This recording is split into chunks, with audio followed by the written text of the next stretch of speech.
Hello students, आज हम अपना टॉपिक करते हैं फ्लिप फ्लॉप्स का। फ्लिप फ्लॉप्स होते क्या हैं? ये तो हमें पता है कि ये बेसिक यूनिट होती हैं, बेसिक डिजिटल मेमोरी सर्किट्स होते हैं। ठीक है, ये एक बिट मेमोरी को स्टोर कराते हैं। ठीक है, और इसके अंदर दो स्टेबल स्टेट्स होती हैं, टू स्टेबल स्टेट्स। कौन कौन सी टू स्टेबल स्टेट्स होती हैं? एक होती है वन स्टेट, एक होती है जीरो स्टेट। ठीक है, तो अब हमें फ्लिप फ्लॉप्स का सर्किट देखना है कि वो बनता कैसे है। तो आप फ्लिप फ्लॉप्स को दो गेट्स का यूज करके बना सकते हो। ठीक है, कौन कौन से? नैंड एंड नॉर, दोनों में से किसी भी एक गेट का यूज करके आप इस सर्किट को डिज़ाइन कर सकते हैं। ठीक है, मैं एक कॉमन एग्जांपल लेती हूँ। सबसे पहले मेरे पास दो नैंड गेट हैं। ठीक है, मैं कोई बाहर से इनपुट नहीं लेती, जस्ट मैं क्या करती हूँ कि एक के आउटपुट को दूसरे का इनपुट बना देती हूँ। ठीक है, यहाँ तक तो ये क्या होता है आपका क्यू, ये क्या होता है इसका अपोजिट होता है। ठीक है, यहाँ तक आपको क्लियर हो गया? ये मैंने ले लिया A1, ये मैंने ले लिया A2। होता तो कुछ नहीं है, क्यू और A2 सेम ही चीज़ है, A1 और क्यू बार आपका सेम चीज़ है, लेकिन जस्ट हम इसको थोड़ा सा इमेजिन करके इसको समझ सके इसलिए मैंने इसको डिफरेंट नेम्स दे दिए हैं। ठीक है, अब मैं क्या करती हूँ, क्यू को 0 अज्यूम कर लेती हूँ, तो क्यू बार की वैल्यू क्या आएगी? ऑटोमेटिक 1 आएगी। तो जब मैंने क्यू को 0 अज्यूम किया तो A2 की वैल्यू क्या होगी? A1 A2 की वैल्यू क्या होगी? 0। अब आपको नैंड गेट की प्रॉपर्टी पता है कि कोई भी एक इनपुट अगर इसके अंदर 0 होता है तो आउटपुट क्या आएगा? 1। तो ये क्या आ जाएगा आपका? 1।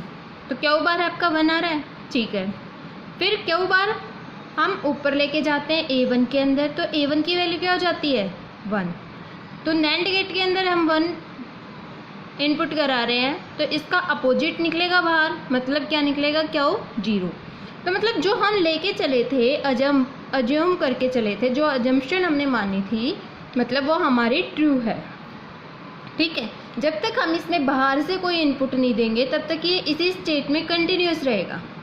ठीक है, तो हमें नहीं पता कि जब पावर ऑफ हो, जब कब तक ये चलेगा। जब तक हम इसको पावर सप्लाई करते रहेंगे ये इसी पोजीशन में रहेगा, मतलब ये 0 और 1 इसके अंदर इसने अपने आप स्टोर करा ली। ठीक है, इसलिए इसको हम बोलते हैं 1 बिट मेमोरी सेल, क्योंकि इसके अंदर क्यू की वैल्यू 0 स्टोर हो गई है।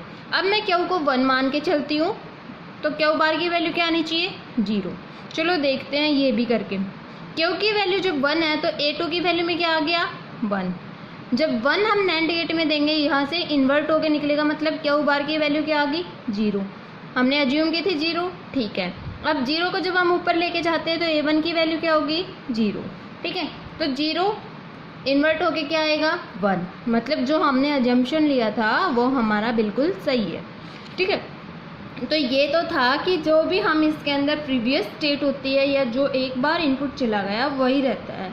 जब तक हम इसको बाहर से कुछ इंटरप्शन नहीं देते हैं तब तक ये उसी स्टेट में रहता है कंटिन्यूस। ठीक है, तो ये हो गया आपका बेसिक सा एक डायग्राम। अब हम देखते हैं इसके आगे। तो अब हम इसकी थोड़ी सी समरी देख लेते हैं। सबसे पहले कि क्यू और क्यू बार हमेशा एक दूसरे के कॉम्प्लीमेंट रहेंगे। ठीक है, दूसरी क्या कि इसके अंदर दो स्टेट हैं, एक है 1 स्टेट, एक है 0 स्टेट। ठीक है, ये दोनों भी आपको हमेशा कंटेन करके रहेंगे कि अगर हम इसको 0 लेते हैं तो ये 1 आता है, इसको 1 लेते हैं तो ये 0 आता है। तो ये थी इसकी बेसिक सी समरी। ठीक है, तो ये हो गया आपका 1 bit of digital information store कराने के लिए एक बेसिक डायग्राम। अब हम इसको ये क्या हो गया? अब हम क्या बोल सकते हैं कि इसके अंदर जो भी इंफॉर्मेशन गई वो लॉक हो गई है, लॉक्ड हो गई है, और इसके अंदर जो इन्फॉर्मेशन लॉक्ड हो गई है उसी के बेस पे हम इसको बोलते हैं लैच। ठीक है, तो लैच का क्या मतलब हुआ कि हम लैच के अंदर बाहर से कोई भी इंटरेक्ट नहीं भेज सकते, बाहर से कोई इनपुट नहीं भेज सकते, वो जिस स्टेट में है उसी स्टेट में कंटिन्यूस रहेगा। ठीक है। अब हम इसमें बाहर से भी एक इनपुट देते हैं, मतलब हम 2 इनपुट नैंड गेट का यूज करते हैं, तो उसके अकॉर्डिंग हमारा क्या हो जाएगा, हम एक डायग्राम बना लेते हैं बेसिक साइज के लिए। ठीक है, ये आउटपुट हमारा आएगा, इसमें कनेक्ट हो जाएगा, ये इनपुट हमारा जाएगा, ये यहाँ पे इनपुट बन जाएगा।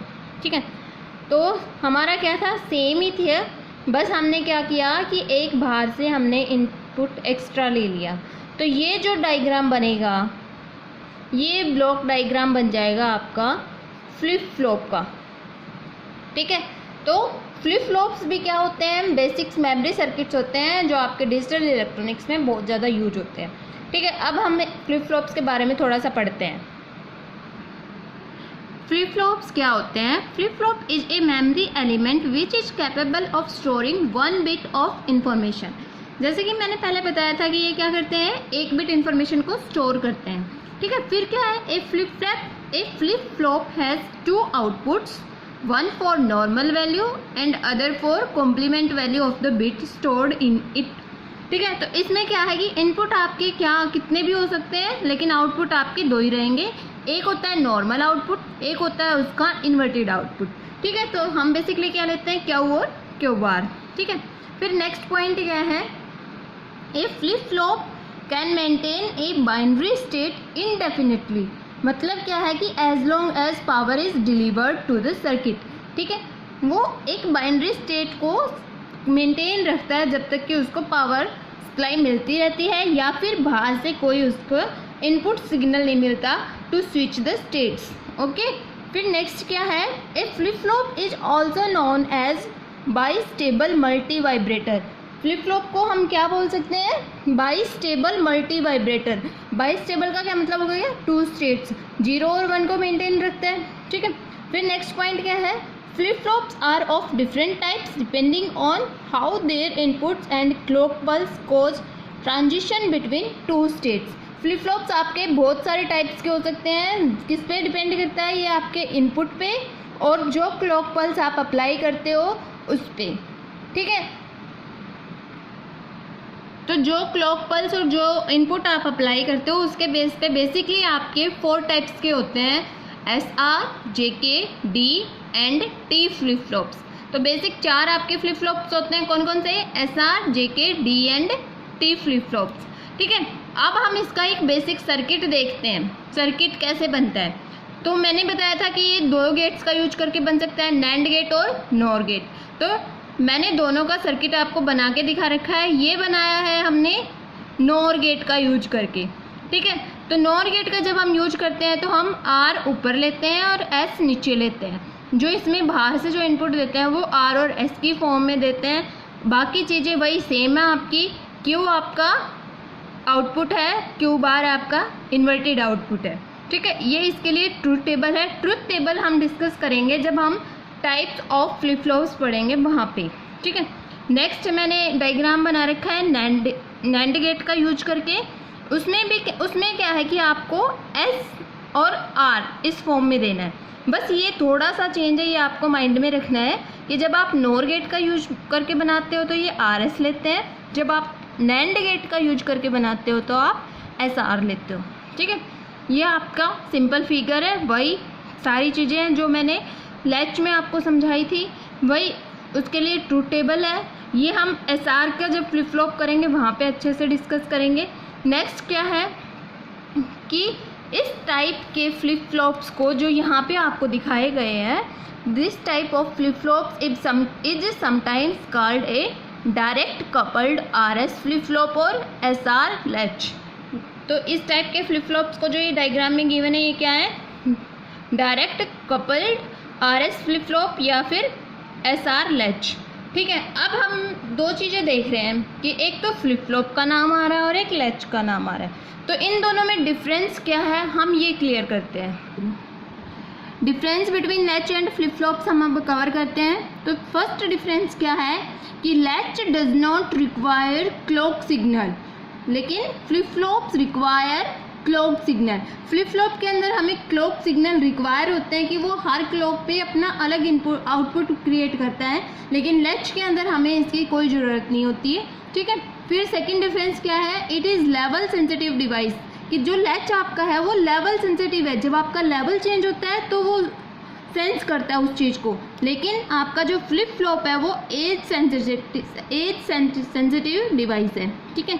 फिर लैच क्या है आपका, लैच इज ए एसिंक्रोनियस डिवाइस, आपके फ्लिप फ्लॉप सिंक्रोनियस डिवाइस है, ठीक है। लैच के अंदर आपको लेस पावर रिक्वायरमेंट होती है, फ्लिप फ्लॉप्स के अंदर आपको मोर पावर रिक्वायरमेंट होती है। नेक्स्ट क्या है आपका, a latch based on enable signal, और आपका जो फ्लिप फ्लॉप है वो किस पे काम करता है, क्लॉक सिग्नल पे, कि आप अगर उसको क्लॉक प्रोवाइड करोगे तो उस बेस पे आउटपुट निकालता है। लेकिन लैच क्या है कि आपने जो इनेबल, जो स्टार्टिंग में जो उसको सिग्नल दिया उसी के बेस पे वो काम करता है, ठीक है।